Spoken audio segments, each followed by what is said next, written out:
Yes, people, what's going on? Welcome back to the channel Football Therapy with me, your host, Jan. I do hope you're doing well, mate. Really do hope that. Welcome back to Chelsea News. Of course, it is the daily series here on this channel where I reflect on what's been said about the Blues across global footballing media, giving you my thoughts, feelings, opinions, and musings on it. But as always, more importantly, asking for yours, your opinion, that is, the Chelsea or indeed just the footballing community at large. Everyone's welcome here on Football Therapy.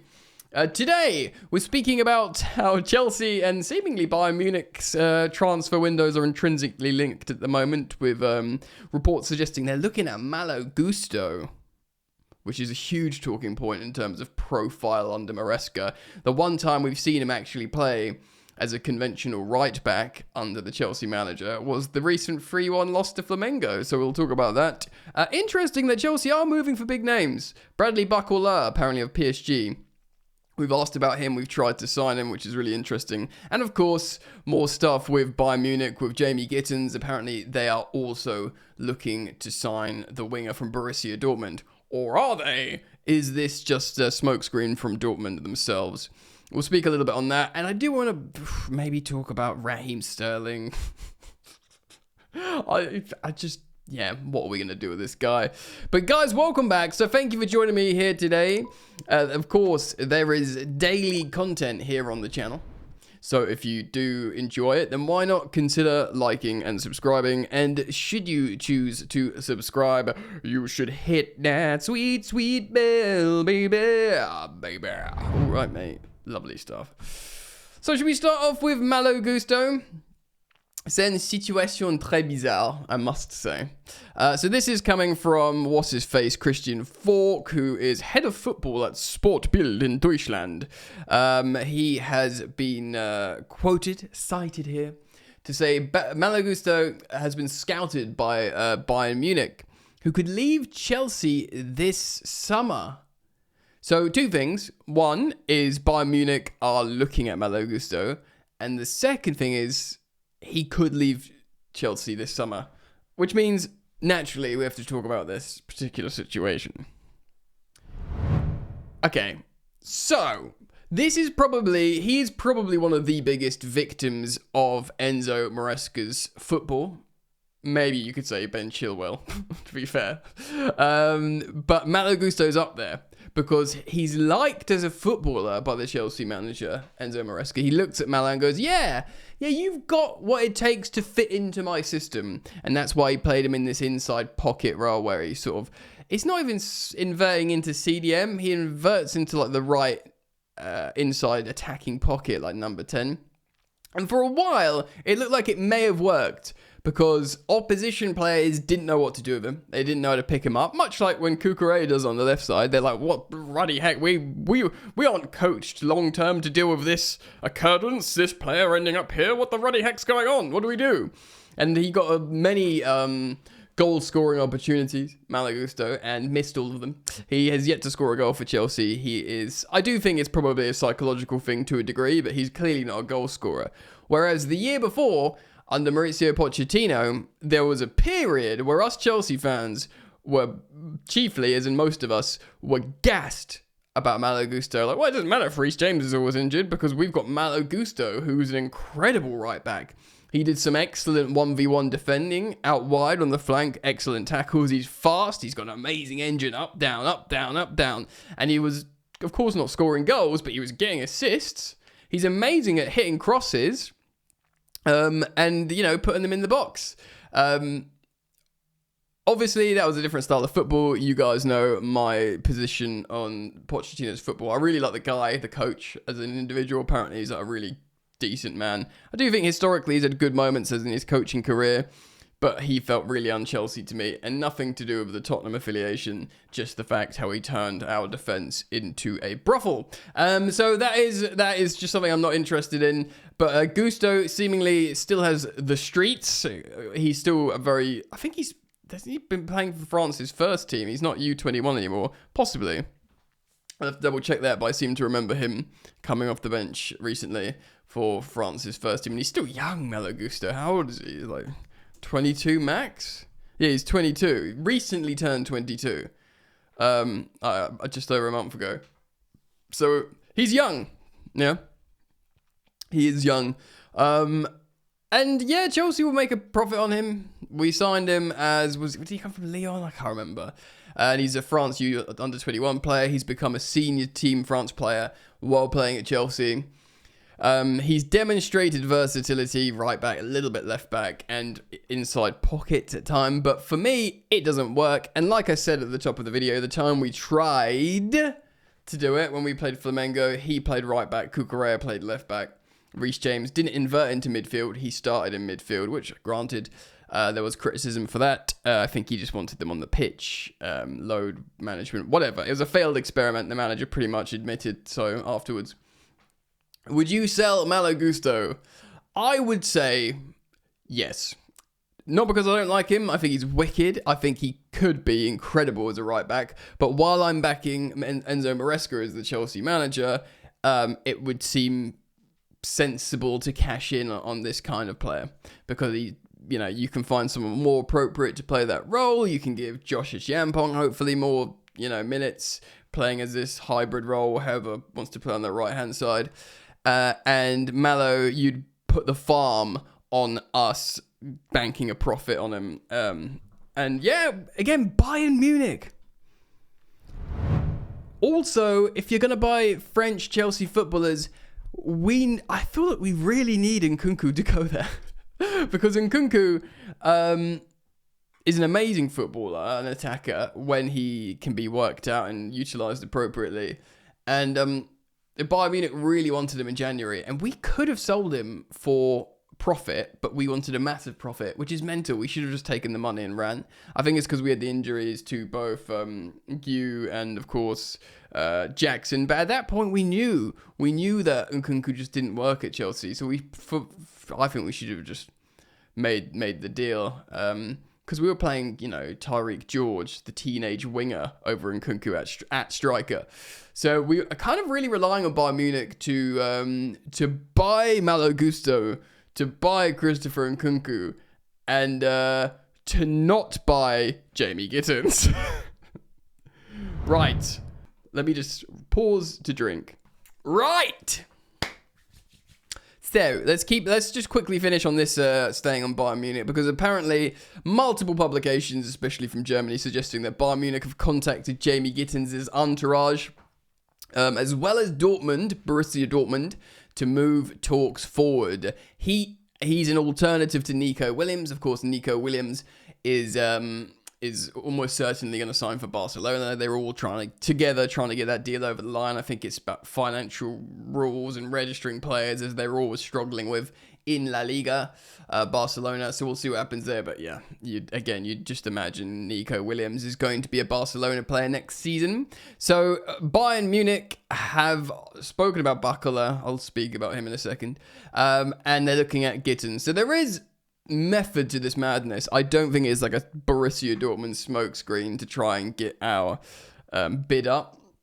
I do think there's probably legitimate interest from Bayern Munich, which is worrying. Chelsea are reportedly making this the ultimate priority in the transfer market. Get Gittens done, especially with Mudryk and Sancho. It's the obvious hole. It's the obvious big hole, left winger. We're playing right wingers at left winger at the moment. I know Tyreek George is an option, and he should get minutes. I mean, we should keep him around, unless he gets an amazing loan opportunity, and we go on and sign 2 left-sided attackers, which we'll speak about in just a moment. So yeah, man, like I get it. I like Gittens. I think he's a good finisher. I think he suits us. He will be a good acquisition in terms of age profile and wage profile as well. Because he's already agreed a 7-year deal with Chelsea. So I do think it's important to get that over the line. It's going to be a little bit of those like kind of anticlimactic transfers, because we've been chasing him for so long. He's not like a Bradley Barcola, so it's a little bit like, oh yeah, we have finally signed him. But he is an exciting young player. I've heard Seb Stafford-Bloor, athletic journalist who covers Bundesliga football, sort of wax lyrical about him, and how actually he just he wasn't fancied by the new gaffer Kovac, but really he's a really, really exciting player, and he could entertain Chelsea fans for a long, long time. So let's hope we go over the line. Let's hope our transfer business is linked with Bayern Munich, but not because they're trying to steal a player that we're trying to buy, more that they're buying our unwanted players. Let me know what you think. Let's move on. On the Barcola thing, so this is a story that's come out of France, L'Equipe. So the 22-year-old Bradley Barcola, who was an elite left-sided winger, who really does fit the bill for exciting profiles of player. PSG have turned down Chelsea and Arsenal, who have both asked about Bradley Barcola. Arsenal really want a winger as well as a striker. They don't have the sort of Gittens close deal trying to get over the line. They're just looking for their sort of Bukayo Saka on the left-hand side, of course. Martinelli's never really done it in terms of consistently high quality. And we know they really wanted Nico Williams. We know they've wanted Leroy Sané, who went to Turkey. So they're going for these high-profile names, and Arsenal will. They pay high wages.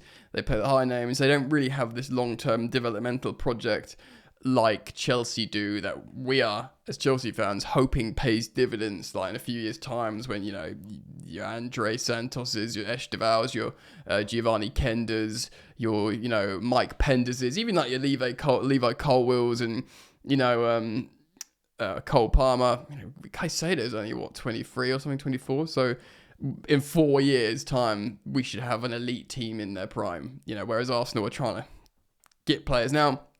But, you know, Barcola and Williams are young players. So we looked at him, we've asked for him, so they've turned down an approach from Chelsea, which is interesting. Amidst this, like, understandable frustration from Chelsea fans that we're only going for 15-year-old South Americans, there was an inquiry for Virgil van Dijk. There is the saga of Mike Mignon, which, of course, may open up again. There's conflicting reports there. And, you know, Bradley Barcola, Nico Williams, the inquiries are being made to sign these players. We're not going, oh, they'll just be far too expensive, yada, yada, yada. We're trying to get them. I mean, even Osimhen last summer, the negotiations burned down to the final minutes of the night. They were trying to get over the line. So the ambition is there, provided Chelsea aren't, you know, going to be essentially getting themselves bent over. So it's interesting. Obviously, I think I reported on a Barcola interest a while ago, or reacted to the report, should I say. And I was very, very excited. So I am pleased that we are trying to find out about these players, but it looks like PSG have waved away the clubs rather than perhaps, you know, not good enough offers being put in. But I do think there'll be multiple more signings in the transfer window. And I will, of course, keep up to the date. I'll learn English first. I will keep you up to date, so do keep it locked to the channel, of course. Look, many exits. The aforementioned Enku, the potential surprising Malo Gusto. But with Enku, the other two high-profile names are Joao Felix, who's only 25, man. He's only 25. Football's orphan. An amazingly talented young player.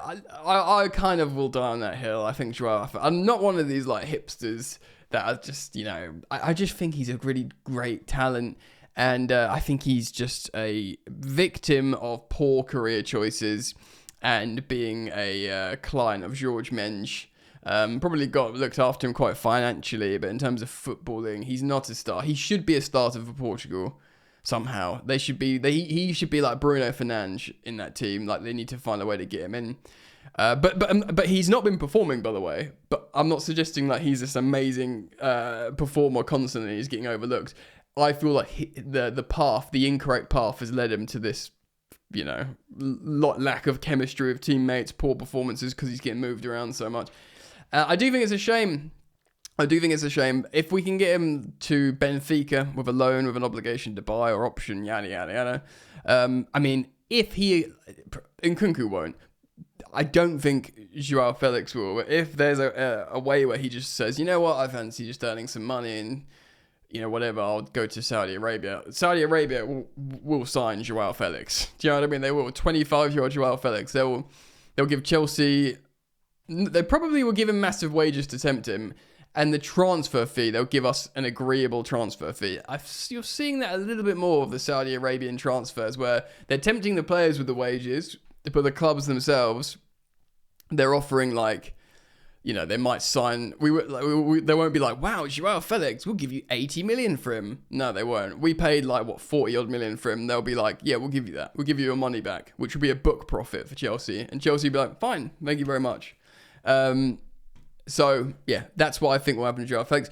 Similarly, Raheem Sterling. It's such an interesting one. I did want to talk about it very, very briefly because, people aren't really talking about it. He's obviously doing some training, individual training, by himself now. He's not with Arsenal. And I think he's probably going to want to stay in London with his family. He's got a young family still. I don't want to speak for him. I'm speculating, of course. But I do wonder if, we end up... I was going to say, Palace or Brentford, but I don't think they've got enough money. I think Fulham, of course... I imagine he still has a house around quick access to Chelsea. I can't imagine he moved when he went to Arsenal, so he probably still lives closer to a Fulham and a Chelsea. I wonder if because Fulham have got more money, I wonder if we literally send him on a loan, just do the same thing we did with Arsenal, pay half his wages, no loan fee, send him on a loan to Fulham, and just take the L. And these owners, the same way of when they bought Chelsea, they spoke to Tuchel, Todd Bowley and Clear Lake Capital, and Tuchel was like, yeah, Lukaku ain't working. And they were like, wow, what a big mistake. There was few player mistakes that they learned about the workings of the club, but they looked at Rudiger and Christensen and went, wow, that's incredible. We can't let that happen again. To Barcelona and Real Madrid, you're giving, players to the Clasico clubs for free. That won't happen again. And they were like, put a big red circle around that. But also they inherited the Lukaku problem, and they were like, well, this is an L. We're going to spend loads of money to just get rid of Lukaku, who cost the club 100 million. And Tuchel was like, yeah, I'm not going to use him. He's not, So that was a problem there. They made the Raheem Sterling problem. Of course, they purchased him. Incidentally, almost ironically, referencing Tuchel there, they bought him as a gift to Tuchel. They bought Tuchel loads of gifts. He was very adamant and straight shooting in many, many media press interviews, Tuchel saying, yeah, Sterling was my number one priority. He's my target. We got him. Great. So they were like, yeah, have Sterling. Who else do you want? Koulibaly. Have Koulibaly. And, they obviously, what, you like Aubameyang? We'll get you Aubameyang. It's all on massive wages. So they tried to please Tuchel too much. I think probably in hindsight that was the case, because look at the players. And then they've obviously... screwed themselves with these problems. Let me know what you think about Raheem Sterling's solutions. I don't think he will go to Saudi. Therefore, it will be up to Chelsea to take a financial hit again just to get him playing football somewhere and to get some of his wages off the books, because that's where we're at. Let me know your thoughts, though. Please leave your comments down in the comment section below. As always, thank you for supporting the content. Over 195,000 subs now. Incredible. Very grateful for that. So thank you for liking and subscribing. Yes, again, if you are a fan of my content, you might dig Football Yannick. It's the non-Chelsea football content, the second channel. Just search Football Yannick on YouTube or click the link in the top of the description. Right. Enjoy the football. Keep it locked. See you soon. Peace.